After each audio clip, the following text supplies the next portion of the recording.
Audrey Hepburn maintained the same face for 40 years. Roman holiday to always, 1953 to 1989. The same skin, the same brows, the same effortless finish that every beauty editor in the world spent 4 decades trying to explain.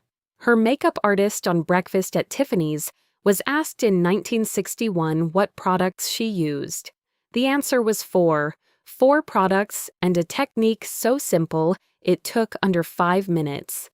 The global cosmetics industry is now worth $50 billion. It was built almost entirely on replacing those 4 products with 40. Here is what Audrey had that the industry quietly retired. My name is Stella, and this channel is about what women knew before someone figured out how to sell it back to them. Subscribe before number 1. Number 1 is the product the cosmetics industry has spent the most money making you believe is insufficient on its own. We're almost there. Number 8. They started with cold cream, not primer. Patricia kept a pot of cold cream on her dressing table in 1961. The same pot her mother had kept. White, slightly waxy, faintly scented with rose. Every morning before anything else went on her face, she smoothed a thin layer over her skin, let it sit for 30 seconds, and wiped it away with a soft cloth. It took 40 seconds. It cost 4 pence per application. Cold cream is an emulsion of water, wax, and oil, originally formulated by the Greek physician Galen in the 2nd century AD. It has not materially changed since. Applied before makeup, it creates a thin lipid barrier on the skin that allows foundation and powder to sit on the surface rather than sinking into the pores. Every primer on the market today, the category is worth over $1.5 billion globally, works on exactly this principle. The active mechanism is identical. The price is not. A luxury primer in 2024 costs between £30 and £65. Pond's cold cream, which is chemically indistinguishable in function, costs £4.50. Patricia's pot cost 4 pence. Nobody had invented a reason to call it a primer yet. Number 7. Loose powder, not liquid foundation. This is the one that requires the most unlearning. Patricia did not own a liquid foundation. Neither did any woman on her street. Liquid foundation, as a mainstream product, did not exist for the mass market until the late 1960s. What existed was pressed or loose powder in 1 or 2 shades, applied with a large, soft puff, buffed lightly across the face over the cold cream base. That was it.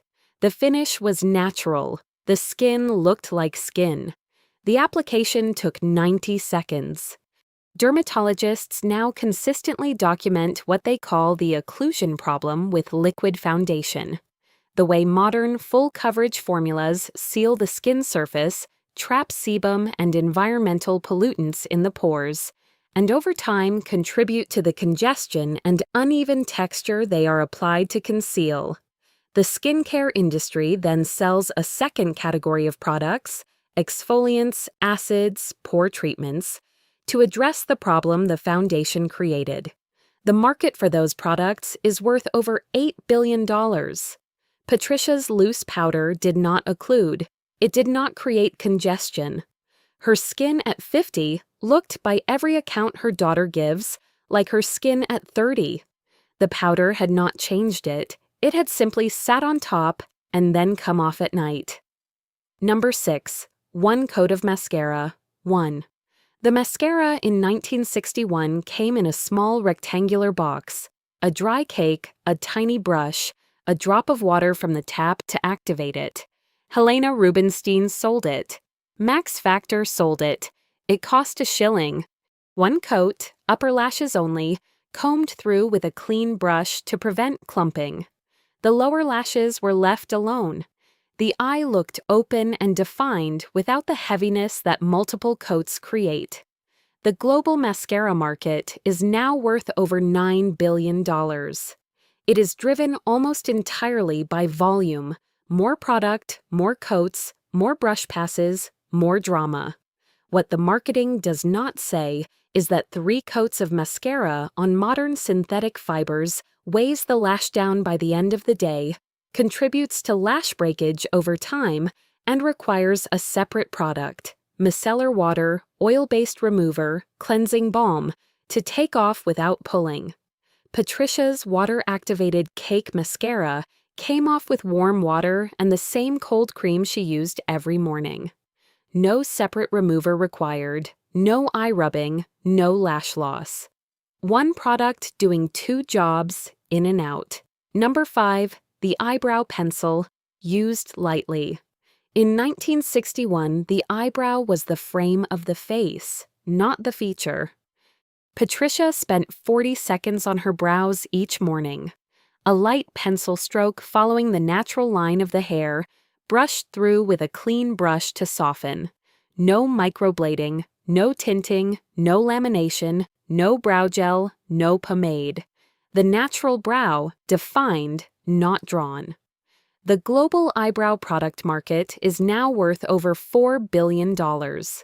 It is the fastest growing segment of the cosmetics industry for the 3rd consecutive year.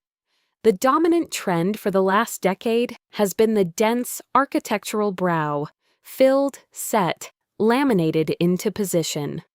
Dermatologists and trichologists are now documenting the consequences: follicle damage from repeated wax removal, thinning at the tail from years of overplucking in the 1990s and 2000s, contact dermatitis from brow tints applied too frequently. The industry that encouraged the removal and the filling is now selling the treatment.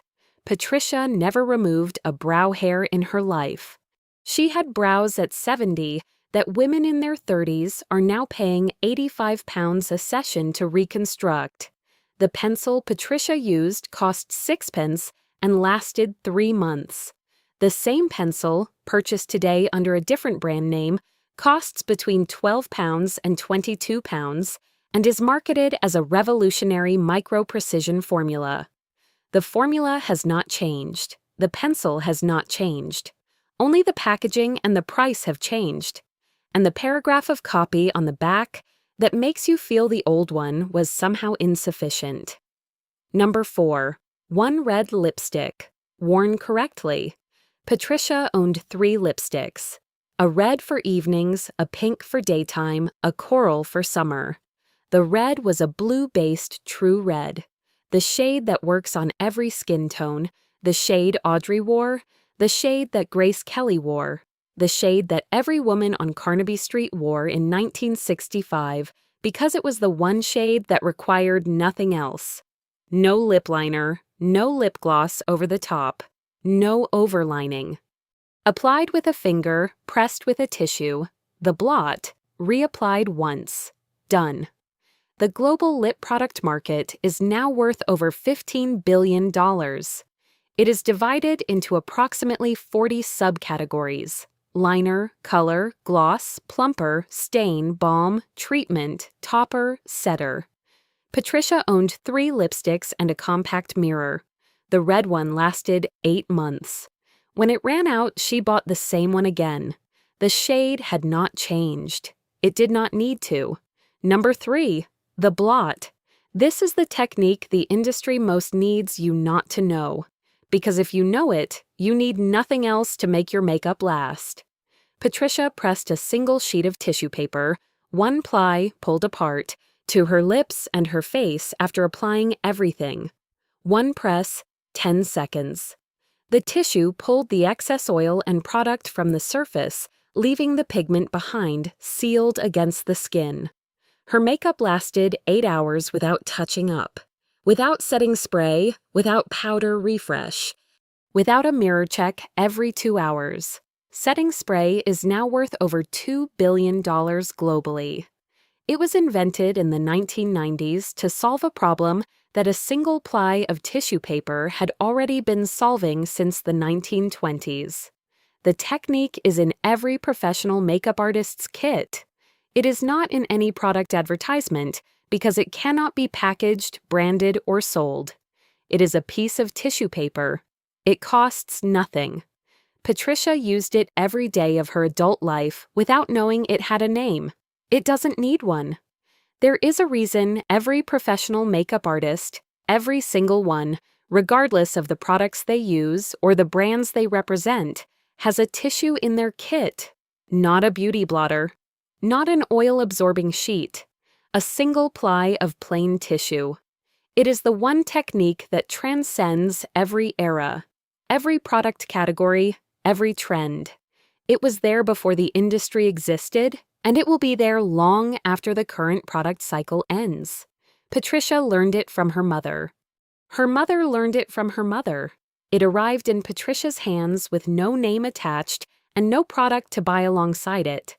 Just the tissue, the press, the 10 seconds. Number 2. She took it all off at night, with the same cold cream. The cold cream that went on in the morning came back at night. A generous amount smoothed over the face, massaged in for 60 seconds, into the lashes, across the brows, along the hairline, then wiped away with a soft cloth. No micellar water, no cleansing balm, no double cleanse, no 10-step routine. Cold cream in, cold cream out, same product, 60 seconds. The cleansing product market is now worth over $17 billion. It is built on the premise that makeup removal and skin cleansing require separate, specialist products. An oil cleanser to break down makeup, a water cleanser to clear the oil cleanser, a toner to rebalance after the cleanser, a treatment to address what the toner left behind. Patricia's cold cream did all of it in one step. Modern cosmetic chemists, when asked directly, consistently confirm that a well-formulated cold cream removes makeup more completely than micellar water and more gently than most foaming cleansers. The Pond's pot on Patricia's dressing table cost 4 pence. The 4-product cleansing routine, it was replaced by costs, on average, £85 per month. Number 1. She looked in the mirror once. This is the habit no product can replace and no industry can sell. Patricia sat down at her dressing table at 7:15 each morning. She was done by 7:20. She did not check her reflection again until she took her makeup off at night. Not because she was confident in some performance-ready modern sense. Because the thought of checking did not occur to her. The routine was complete. The face was done. There was nothing left to adjust. The beauty industry's most profitable innovation is not a product. It is anxiety.